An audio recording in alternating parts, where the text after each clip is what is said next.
Hola, mi nombre es Alejandro García Barrientos y hoy les voy a hablar y platicar un poco sobre el síndrome de Melas, con motivo de la materia de genética médica impartida por el doctor Cristian Octavio González Villaseñor. Y pues vamos a dar comienzo con esta presentación. Y bueno, aquí tenemos la tabla de contenido que veremos en esta presentación, la cual es, primero que nada, veremos la definición y en qué consiste este síndrome. En segundo lugar, veremos la epidemiología y la etiología que contiene este síndrome. En tercer lugar, veremos los mecanismos por los cuales se maneja el síndrome de Melas. Número 4, veremos las manifestaciones clínicas que conllevan este síndrome. En número 5, tenemos el diagnóstico y el tratamiento. Y por último, tenemos el consejo genético y el pronóstico de vida de este síndrome. Bueno, pues comencemos con la definición. ¿Qué es el síndrome de Melas? Bueno, pues el síndrome de Melas es una extraña enfermedad mitocondrial hereditaria, cuya principal característica es la generación de una serie de alteraciones neurológicas. También cabe recalcar que al mismo tiempo de ser una enfermedad mitocondrial, pues en esta se afectan los citocromos de la cadena transportadora de electrones. Como, como sabemos, pues al ser una enfermedad mitocondrial, pues las mitocondrias están relacionadas en este proceso que es de la cadena transportadora de electrones. Y al verse dañadas algunas mitocondrias, pues va a causar citocromos en esta cadena transportadora. Y esto va a afectar a que disminuya el rendimiento de la producción de energía en estas células de nuestro cuerpo. Y como podemos observar aquí, tenemos una imagen de, de pues, personas que padecen de este síndrome con diferentes edades.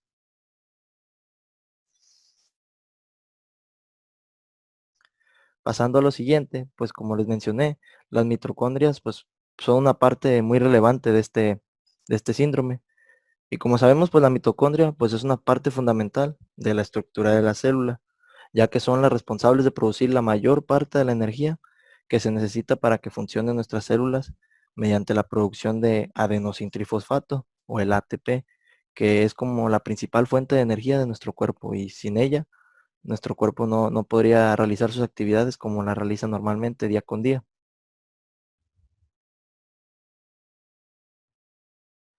Los genes específicos del genoma mitocondrial que se ven dañados en este síndrome, vaya, pues nos dice que estas alteraciones se dan en una serie de genes específicos situados en el material genético de las mitocondrias. Pero sobre todo hay uno en específico en el cual se ha visto que cuando se tiene este síndrome siempre va a estar afectado ese gen. Y la mayoría de estos genes específicos son los encargados de transformar el oxígeno, los azúcares y las grasas en energía. Como se los había mencionado, pues la mitocondria se encarga de muchísimos procesos y junto con ello, pues los genes que están en ellas. Y algunas otras se encargan pues de la construcción de las estructuras de aminoácidos. Y bueno, como podemos ver en la imagen de nuestra derecha, tenemos una tablita que nos menciona el método de estudio, la mutación detectada y la tasa de detección de la mutación. Tenemos un análisis primero de la mutación y aquí podremos observar que en estos tres hay un gen en común, que es el MTTL1. Vemos como en la primera tenemos una mutación A3252G en el gen MTTL1 y vemos que su tasa de detección de esta mutación es de 7.5 al 10%, o sea que no es la más prevalente, vamos, no es la que más se propicia al tener este síndrome. Después tenemos una mutación detectada en el A3243G, que es una mutación del mismo gen, el MTTL1, y en esta vemos que su tasa de detección es de 80%. ¿Qué nos quiere decir? Que la mayoría de veces que se ha hecho un estudio molecular sobre este síndrome, la mayoría de las veces se ha encontrado esta mutación en él. Y esta es la mutación que más se asocia al síndrome de Melas, la que más está prevalente en el síndrome. Y también se han encontrado otra mutación que es la T3271C, que es la mutación de otro gen, del mismo gen del MT-TL1, y en esto también se habla de una detección de mutación del 7.5%. Siguiendo con el análisis, pues podremos concluir también nosotros que todas las mutaciones ocurren en este gen, el MT-TL1. Por lo mismo de que no se han hecho pues estudios más a fondo, por lo invasiva que es esta enfermedad, pues no se ha detectado una tasa de mutación eh, pues 100% efectiva, vamos. Y aquí tenemos el gen, que es el MT-TL1, que es el tRNA leucine, o también el LEU-UUR o L, que como sabemos, pues su propio nombre nos dice que afecta al aminoácido de la leucina, y como sabemos, la leucina es uno de los 20 principales aminoácidos con los cuales el cuerpo puede llevar a cabo sus funciones, y si se ve afectado este aminoácido, pues se van a empezar a ver otras afectaciones en nuestro cuerpo de las cuales vamos a hablar después, mencionando las manifestaciones clínicas y muchos otros mecanismos que se presentan con este síndrome. Y bueno, pues el síndrome de Melas puede desconectar algunas mitocondrias. Casi todas nuestras células dependen de las mitocondrias, por no decir que todas. De manera que una enfermedad mitocondrial de este tipo puede ser un trastorno de múltiples sistemas que afecta más de un tipo de célula, tejido u órgano. Y como podemos observar en la imagen, tenemos aquí nuestra mitocondria que genera el ATP. Y este ATP, pues como les mencionaba, es la principal fuente de energía de nuestro cuerpo, pues se va a todos los órganos o la mayoría de ellos. Vamos que se va a los ojos, se va al hígado, se va al riñón, al páncreas, a la sangre, al oído interno, al colon, al cerebro, al músculo y al corazón. También aquí, pues como sabemos, dentro pues hay un ADN nuclear, y este es el que también se afecta a la hora de una mutación en un gen mitocondrial.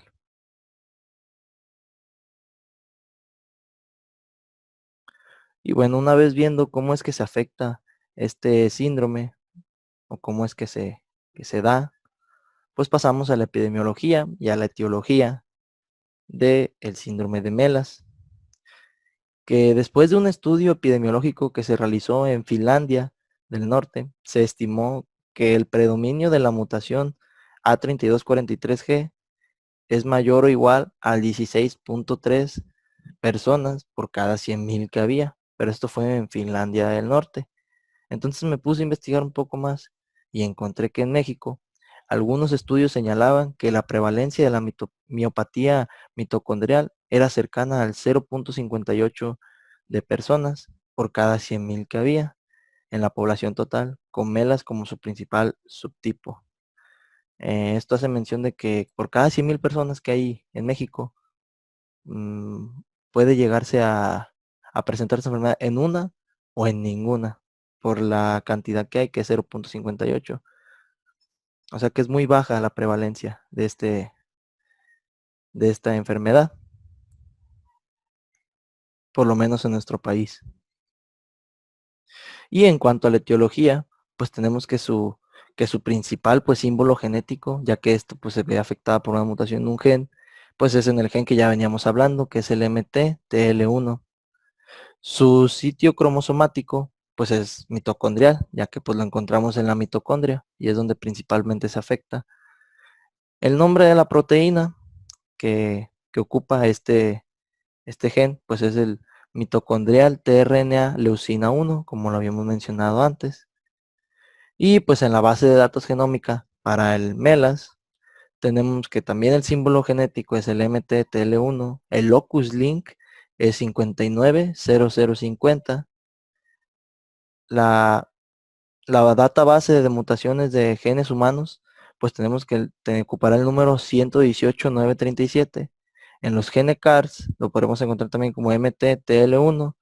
En la base de datos genómica lo vamos a encontrar con los mismos datos de la, de la base de datos de mutaciones del genes humanos. Vemos que es el mismo número. Y en G-Natas lo vamos a encontrar igual por el MT-TL1.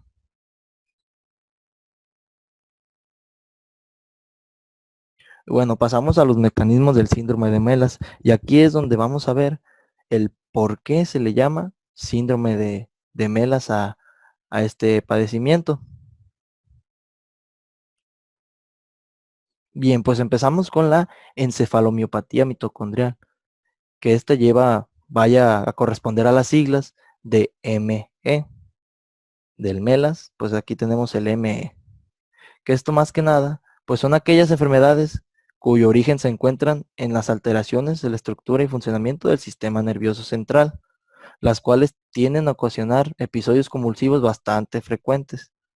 Estos episodios consisten en sucesos durante los cuales la persona sufre una agitación motora exagerada, actividad muscular espasmódica e involuntaria y cambios en el estado de la conciencia y de la percepción.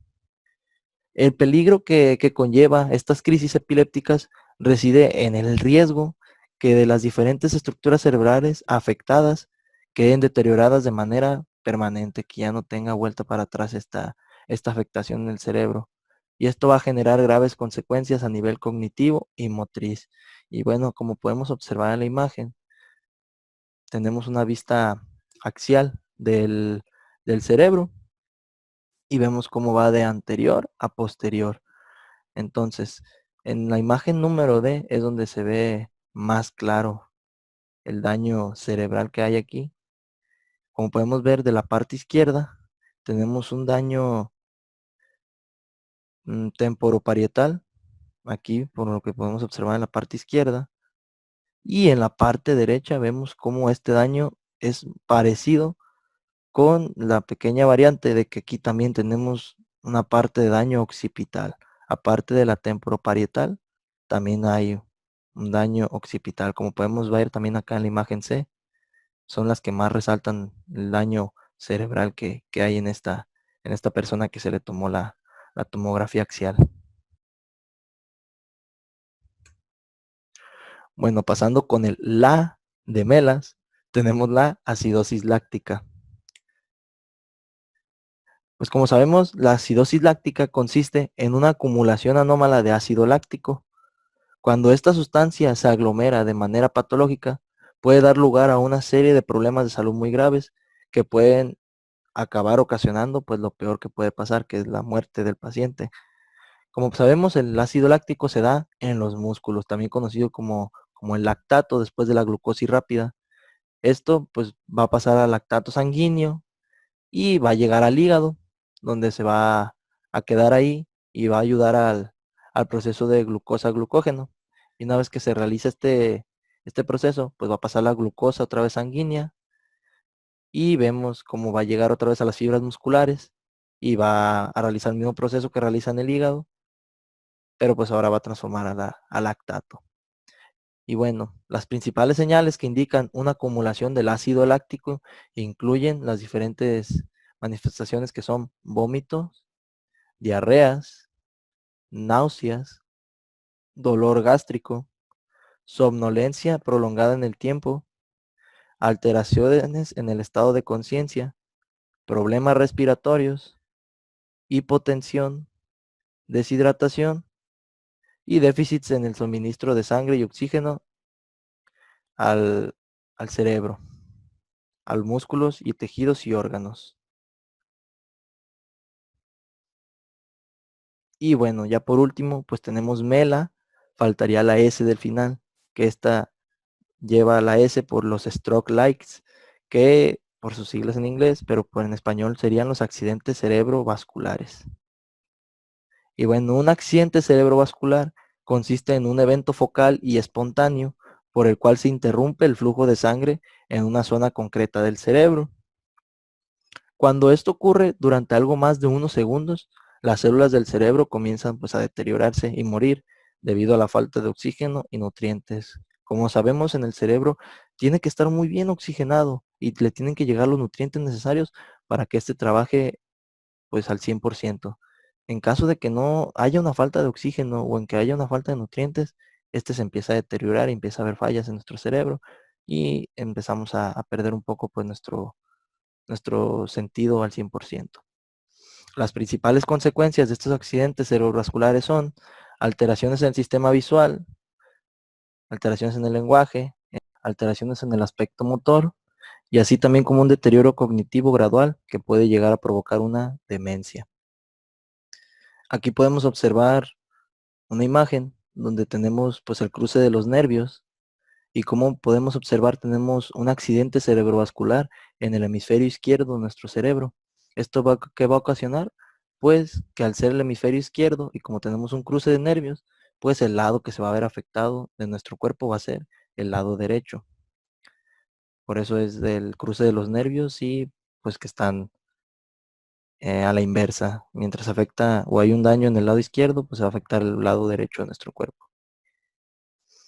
Y aquí podemos observar una imagen de cómo pues vemos nuestras arterias, cómo van subiendo hacia el cerebro. Tenemos nuestra arteria carótida y pues cómo se va yendo. Pero también podemos observar que tienen depósitos de grasa en ella. ¿Y esto qué puede ocasionar? Pues que en uno de estos depósitos se produzca un coágulo sanguíneo. Y esto sería otro ejemplo de un accidente cerebrovascular. Como vemos aquí, pues se da en el encéfalo y vemos cómo está el daño aquí marcado con una ruedita roja.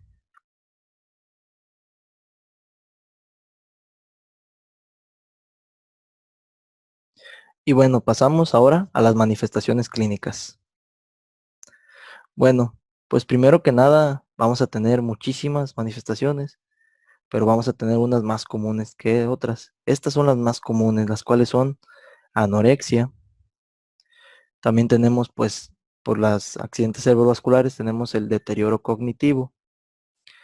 También tenemos un poco de retraso en el desarrollo de la persona que tenga este síndrome. Tenemos las migrañas, tenemos náuseas y vómitos. Y también por lo mismo del daño cognitivo podemos presentar un déficit de atención. Pasando también a otros comunes, tenemos las alteraciones en la conciencia, tenemos las patologías musculares y motoras, también tenemos las patologías en el sistema visual, tenemos la sordera neurosensorial, que esta se va a producir por un daño nervioso en el cerebro y pues por eso nos va a dar una sordera, porque afecta a los nervios del oído. Y también tendremos una sensibilidad extrema a los cambios de temperatura. Y pasando a otras manifestaciones clínicas menos comunes, tenemos que la persona puede presentar conductas agresivas. También tenemos que puede haber alteraciones en la personalidad de la persona. Esto es más ya enfocado a un daño más severo en el cerebro. También tenemos un trastorno obsesivo compulsivo. Tenemos los trastornos ansiosos o la ansiedad que puede darle a este tipo de personas con este síndrome. Tenemos la psicosis y por último tenemos las alteraciones afectivas o alteraciones en los estados de ánimo de la persona que lleva este síndrome.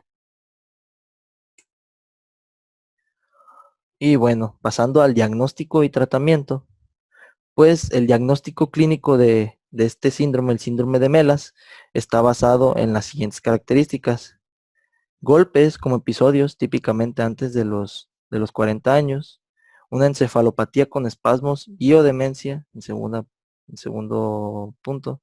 En el tercer punto tenemos la miopatía mitocondrial evidenciada por acidosis láctica y o las fibras rojas rasgadas, RRF, en la biopsia muscular que se le realice. Y para confirmar el diagnóstico se requiere también de lo siguiente: un desarrollo psicomotor temprano normal, dolor de cabeza recurrente y vómitos recurrentes. En los estudios laboratoriales, la determinación de variantes patogénicas en el ADN mitocondrial, el mTADN, también mutaciones en el gen, pues como ya lo conocemos, el MTTL1, pues son las más frecuentemente asociadas a este síndrome. Y bueno, en el diagnóstico diferencial incluye otras causas pues de un ataque joven en una persona, que son pues enfermedades del corazón, carótida o enfermedades vertebrales, anemia de células falciformes, vasculopatías, discrasias de lipoproteínas, trombosis venosa enfermedad moya-moya, migraña complicada, enfermedad de Fabry y homocistinuria. Y bueno, pasando un poco a lo que es el tratamiento, pues tenemos que no hay un tratamiento específico para el MELAS, sino que más bien se dan medicamentos para que pues la persona pueda sobrellevar su vida antes de que se vaya deteriorando y su cuerpo se deteriore o su cerebro se deteriore al máximo. Tenemos la administración de coenzima Q10 y L-carnitina, que han tenido ciertos beneficios en algunos pacientes. La idebenona, una forma de la coenzima Q10 que al parecer cruza la barrera de sangre-cerebro o hematoencefálica más eficazmente y también se ha informado como beneficiosa. Y la dicloroacetata, DCA, que reduce el lactato en sangre, activando el complejo de dehidrogenasa piruvata, que esto pues va a hacer que se produzca menos o menor cantidad de una acidosis láctica. Y bueno, pues los espasmos responden a las terapias anticonvulsivas tradicionales y la diabetes mellitus que se puede dar o ocasionar por esta enfermedad, pues solo puede ser tratada mediante la modificación dietética. Y bueno, por último, pues el consejo genético y pronóstico. En el consejo genético, pues debido a que el síndrome de Melas es causada por mutaciones en el ADN mitocondrial y se transmite vía herencia maternal, pues se aconseja pues primero que nada la persona que tiene los síntomas pues se vaya y se haga una prueba molecular para ver si por algo tendría este síndrome y más que nada pues en las madres, porque como podemos observar en la imagen, tenemos pues la madre con los síntomas o síntomas leves o sin síntomas, vemos cómo está su genoma y vemos cómo están sus mitocondrias. Vemos como aquí tiene muchas mitocondrias que están mutadas. Aquí tiene la mitad y aquí solamente tiene una. Vemos como en la que tiene la mayor cantidad pasa 80% mutante. Vemos cómo se van proliferando las mutantes y no están dejando espacio casi para las sanas. Después de esto, contribuye el padre y pues da un espermatozoide. Y pues el resultado posible al ver tanta mutación aquí en la contribución de la madre, pues es que el hijo pues salga con una enfermedad severa. En cambio, cuando solamente tiene la mitad, el 50% de mitocondrias mutadas, y el padre da su contribución, el hijo puede que tenga una enfermedad leve, al ser nada más el 50%. Y en el caso donde solamente era una, vemos cómo da 20% de células mitocondrias mutantes, más el espermatozoide, y esto es probable que el hijo pues salga sin ninguna enfermedad. Así que entre más, como salgan los resultados de su prueba molecular, pues es el riesgo que cada persona va a tomar al tener un hijo y que su hijo pues salga con una enfermedad mitocondrial. El padre de una persona afectada no tiene riesgo de tener la mutación de ADN mitocondrial que causa la enfermedad. Y la madre de una persona afectada normalmente tiene la mutación del ADN mitocondrial y puede o no padecer los síntomas. Y pues por último, el pronóstico. Pues el pronóstico del síndrome MELAS es malo, porque pues como les mencionaba, va a ir deteriorando nuestro nivel cognitivo y pues progresa con múltiples déficits neurológicos y pues finalmente todo esto junto pues nos va a llevar a la muerte. Y esto pues puede ser de origen esporádico o familiar. La presentación clínica del síndrome de Melas pues es muy variable. Como vimos tiene muchas manifestaciones clínicas y pues eso va a hacer que sea muy variable. Y se asocia a accidentes cerebrovasculares antes de los 40 años. Aunque también se han reportado casos de pacientes pues con edad avanzada que apenas se les diagnostica este síndrome. Y bueno, pues estas son algunas de las referencias bibliográficas que utilicé. Y pues sin nada más que añadir, espero que les haya gustado y cualquier duda déjenla en los comentarios y sigan apoyando el canal de Biogen Medicina.